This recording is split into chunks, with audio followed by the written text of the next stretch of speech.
साए में तुम्हारे हैं, किस्मत ये हमारी है। साए में तुम्हारे हैं, किस्मत ये हमारी है। कुर्बान दिलों जान है, क्या शान तुम्हारी है। साए में तुम्हारे हैं, किस्मत ये हमारी है। साए में तुम्हारे हैं, नक्शा बड़ा दिलकश है, सूरत बड़ी प्यारी है।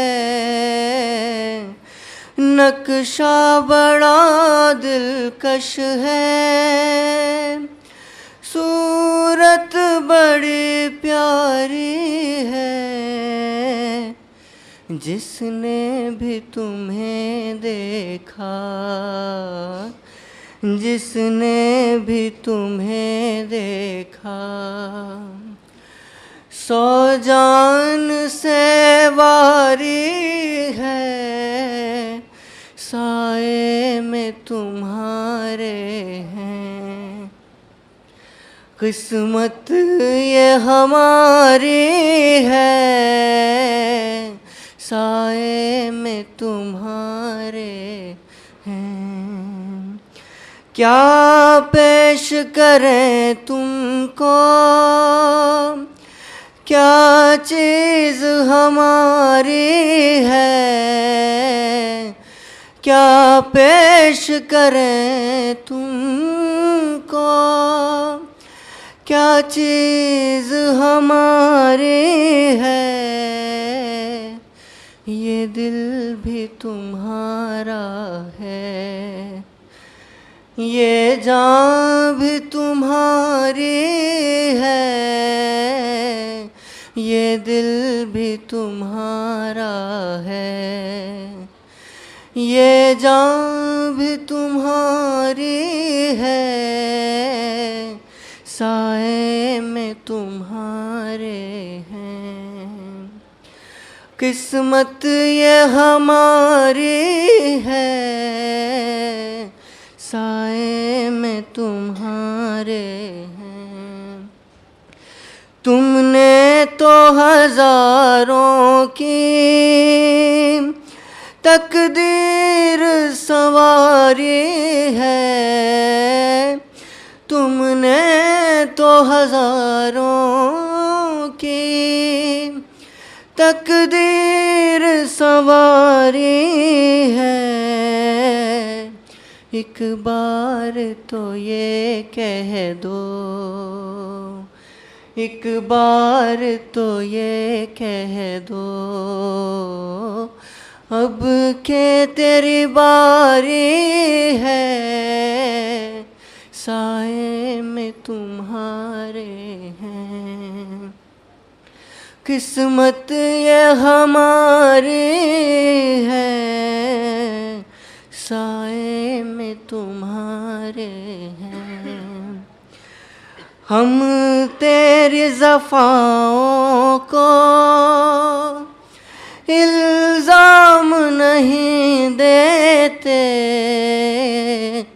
हम तेरी ज़फ़ाओं को इल्ज़ाम नहीं देते। तुमने मेरी आँखों में एक उम्र गुजारी है। तुमने मेरी आँखों में एक उम्र गुजारी है। साए में तुम्हारे हैं, किस्मत ये हमारी है।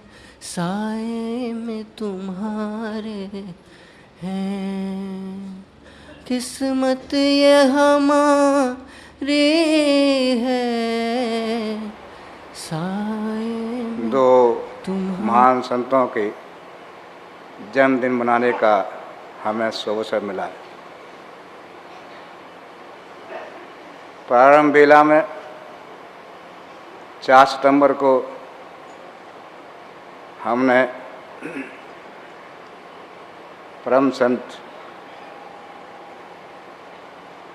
बड़े चाचा जी महाराज बड़े भैया साहब का जन्मदिन मनाया। ये दुर्लभ संयोग ही था।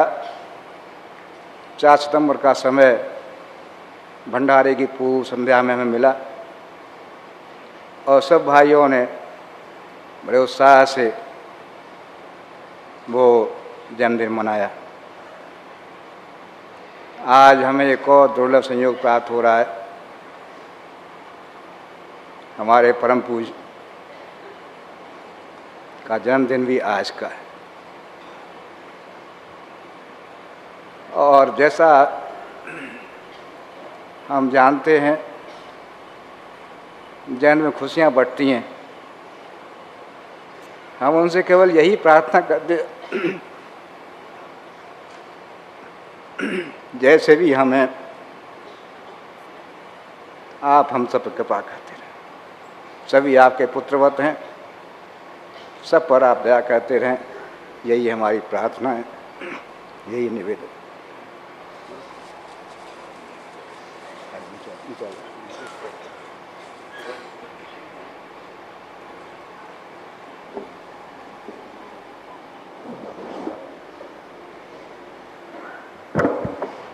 बंगाली पिंकू जहाँ हो आगे आ जाए।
अरे अब इससे बंगाली करा बंगाली आएगा।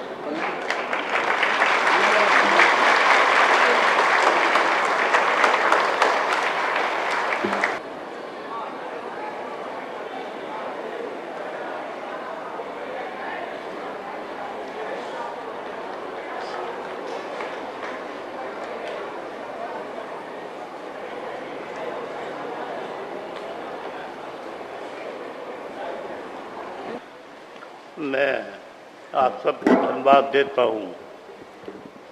जन्मदिन बड़े आदमियों का, संतों का, नेताओं का, बच्चों का मनाया जाता है।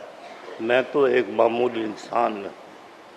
मेरे लिए तो आप सब मिलकर दुआ कीजिए कि मुझको गुरु कृपा सदैव प्राप्त होती रहे।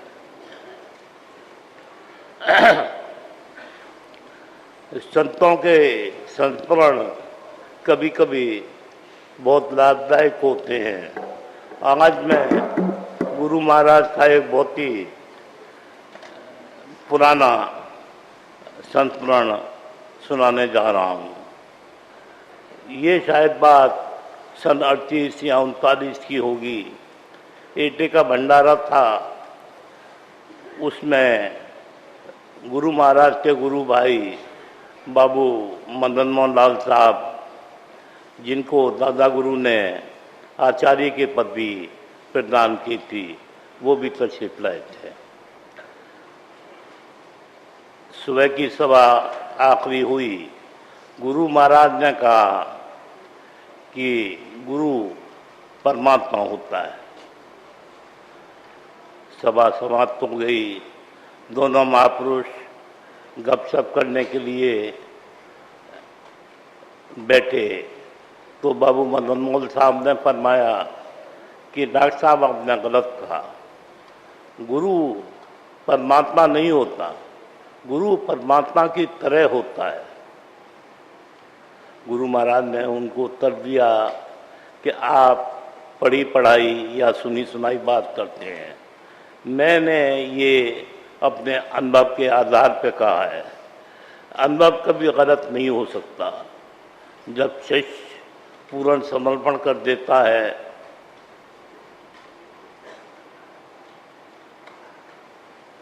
तो मौज जाने पर उनका गुरु अपना आंतरिक दिव्य रूप के दर्शन उसको कराता है, जिसमें भगवान का प्रकाश, भगवान की शक्ति, गुरु तत्व ही होता है। और यही दरअसल गुरु है। गुरु शरीर का नाम नहीं है। गुरु परमात्मा की शक्ति, परमात्मा का ज्योति, गुरु तत्व यही है। और ये परमात्मा के ही स्वरूप होते हैं। एक गुरु के बहुत से शिष्य होते हैं। उनको हम 4 वर्गों में विभाजित कर सकते हैं। साधक, उपदेशक या शिक्षक, आचार्य और गुरु।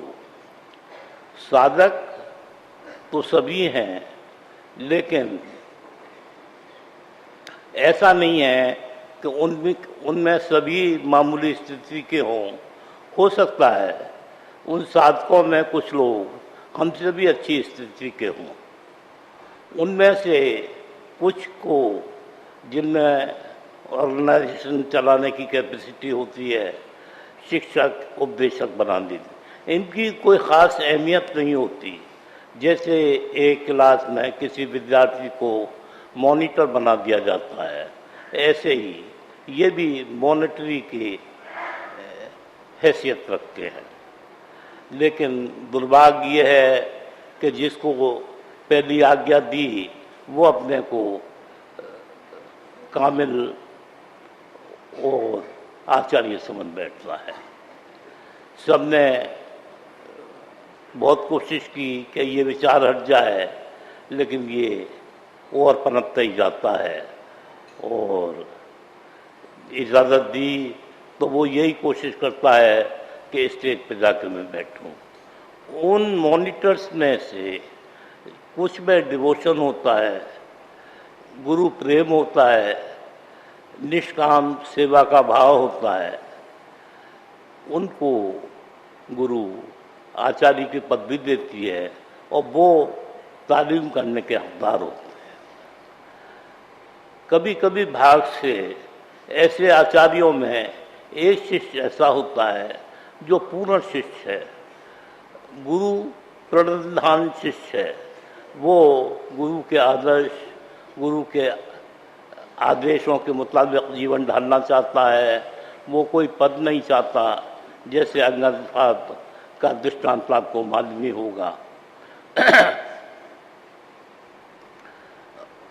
बस उसकी एक ही कामना होती है कि मैं गुरु सेवा में लगा रहूं। तो गुरु उसको अपना उत्तराधिकारी बनाता है, लेकिन वो इस पद को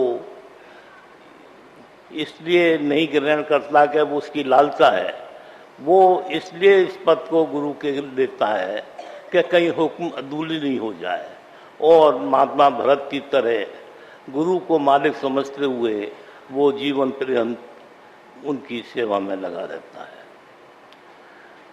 ऐसे शिष्य को गुरु अपनी आंतरिक शक्तियाँ, परमात्मा का प्रकाश, परमात्मा की शक्ति, गुरु तत्व, जिसका वो हम परम तत्व भी कह सकते हैं, उसके अंतर में भर देता है। और गुरु तो भगवान का रूप था ही, उसके साथ साथ वो शिष्य भी भगवान हो जाता है, लेकिन उसका स्थूल शरीर नहीं होता। जो शक्तियाँ उसके अंतर में हैं वही गुरु हैं, वही भगवान है। तो बजाय कर्मकांड के मेरी प्रार्थना ये है कि आप उस गुरु तत्व को, उस प्रकाश को अपने अंदर अपने गुरु से ग्रहण करने की कोशिश करें, उनसे आंतरिक संबंध बनाएं। मैं समझता हूँ गुरु महाराज आपका ज़रूर कल्याण करेंगे। निवेदन करना चाहूँगा, बड़े भैया की बहुत इच्छा थी कि साधना गुरु महाराज की जो बताई जाती है उसके शब्द सभी लोग एक से बताएं। उसके लिए एक कमेटी भी उनके समय में बनाई गई, उन्होंने उस पर वर्क भी किया, लेकिन उसको आम आदमियों की नॉलेज में नहीं आ पाई। अब बम्बई में श्री किशनकांत जी, मिश्रा जी और श्री भारद्वाज जी ने मिलके वो काम पूरा किया है। मैं चाहता हूँ कि सब उपदेशक, शिक्षक और आचार्य उसी लैंग्वेज का इस्तेमाल करें, और जब साधना बताएं तो उसमें कमेंट कोई नहीं करें, शुद्ध साधना बतानी चाहिए। आशा है आप मिश्रा जी से वो क्रिया पूछ लेंगे और उसी को बताना आरंभ कर देंगे।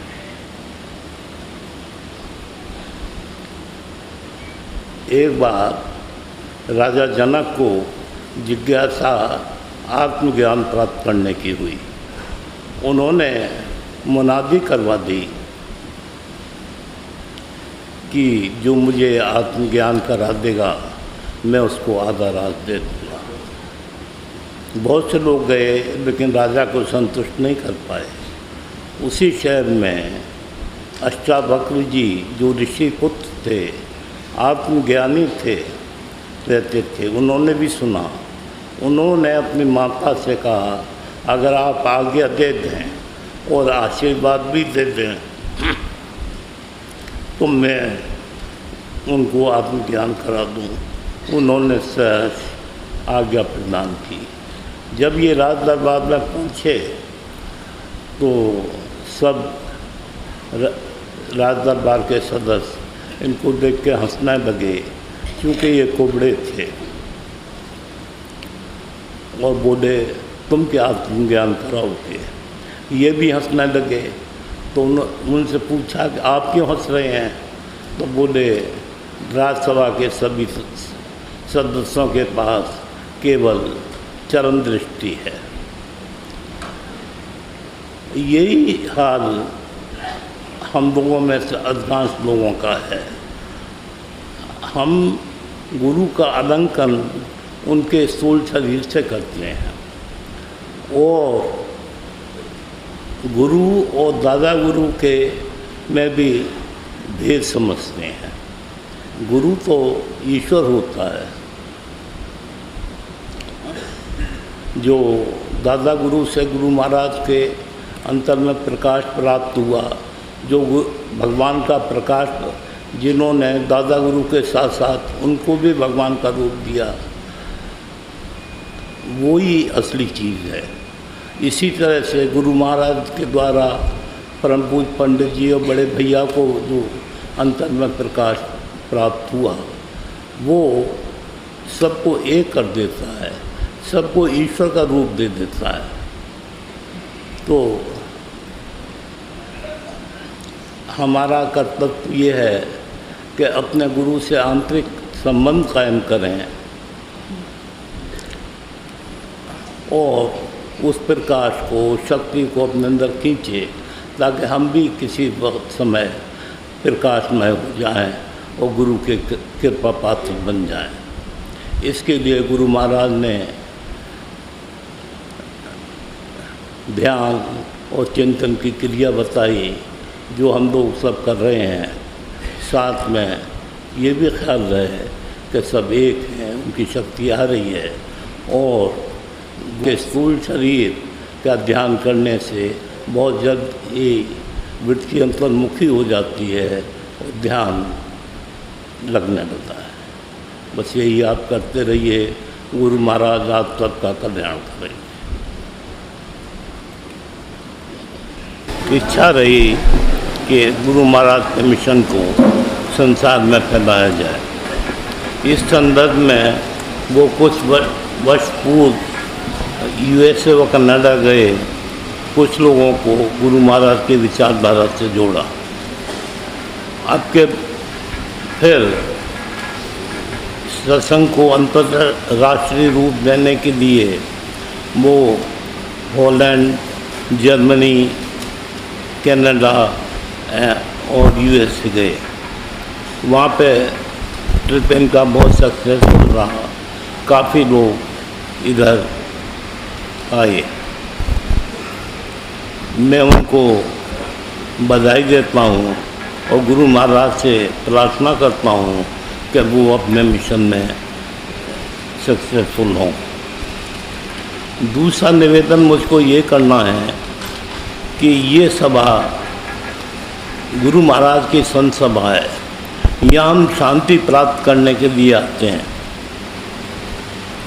और शांति तभी प्राप्त होगी जब हम शांति से बैठें। अभी इज्जत अफजाई के लिए माला पहना ही बहुत ठीक है, लेकिन ताली हमको नहीं बजाना चाहिए, क्योंकि ये जनसाधारण की सभा नहीं है। सतोगुणी वातावरण को रजोगुण में तब्दील नहीं करना चाहिए। ऐसे मौके पर आशीर्वाद के लिए प्रार्थना करनी चाहिए।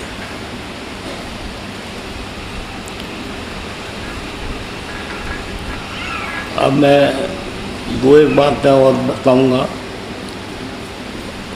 मैंने दादा गुरु से अब तक सिलसिले के सभी बुज़ुर्गों के दर्शन किए हैं। उनके कुछ संत पुराण, कुछ यादें मन में सजोए हुए हूँ और कभी कभी उनको याद कर देता हूँ। दादा गुरु के समय में थोड़े से सत्संगी थे, लेकिन सब समर्पित अनुशासन में थे, एक दूसरे से पारिवारिक प्रेम करते थे और निष्काम सेवा का भाव रखते थे। शाम के समय कुछ प्रेमी लोग फतेहगढ़ में सत्संग करने के लिए आ जाते थे। जब दादा गुरु ऑफिस से आते थे तो उनको शुरू करा के कभी कभी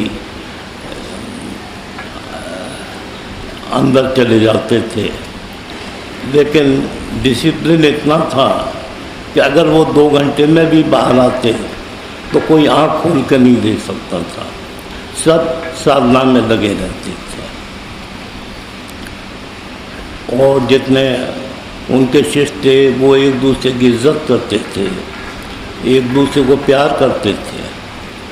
उसी के दो एक संतों में सुनाता हूँ। मथुरा भंडारा हो रहा था।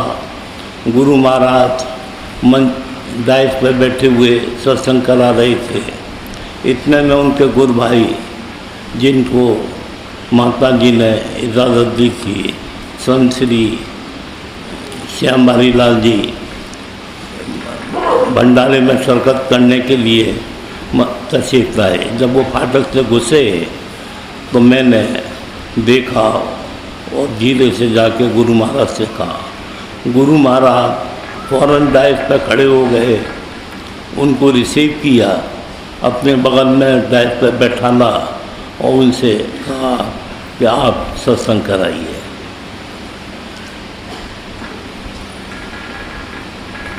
इसी तरह एक संत डॉक्टर रामनारायण वर्मा थे, वो भी गुरु महाराज के गुरु भाई थे, उनको भी आज्ञा प्राप्त थी, उनके अपने शिष्य थे, लेकिन वो लिटरेचर गुरु महाराज का सबको पढ़ने की हिदायत देते थे। इसी संदर्भ में उनका कोई पत्र आया तो मैंने जवाब में पूछा, चाचा जी सादा चरण स्पर्श लिखा। उनका तीसरे दिन चिट्ठी आ गई कि ये आपने क्या लिखा है, मुझको आशीर्वाद लिखा कीजिए। यानी सूक्ष्म अहंकार भी उनको नहीं छू गया था। इसी तरह एक रिटायर्ड पुलिस इंस्पेक्टर संत ठाकुर राम सिंह जी जयपुर में थे, उनको भी महात्मा जी ने इजाज़त दी थी, तो हमारे भंडारों में वो आते थे, लेकिन डाइस पर कभी नहीं बैठे। आजकल की तरह नहीं है कि ज़रा सा मॉनिटर या शिक्षक की इजाज़त दी और ऑडियंस को छोड़ के मंच पर बैठना शुरू कर दिया। तो वो नीचे ही बैठते थे और जब हम लोग उनको चरण स्पर्श को जाते थे तो वो कोशिश ये करते थे कि हमारे पैर छुए। एक आइडियल वो था, एक आइडियल आज का देख लीजिए। हम गुरु महाराज से प्रार्थना करते हैं आप सबको आशीर्वाद दें कि सही रास्ते पर आ जाएं। अब हम ये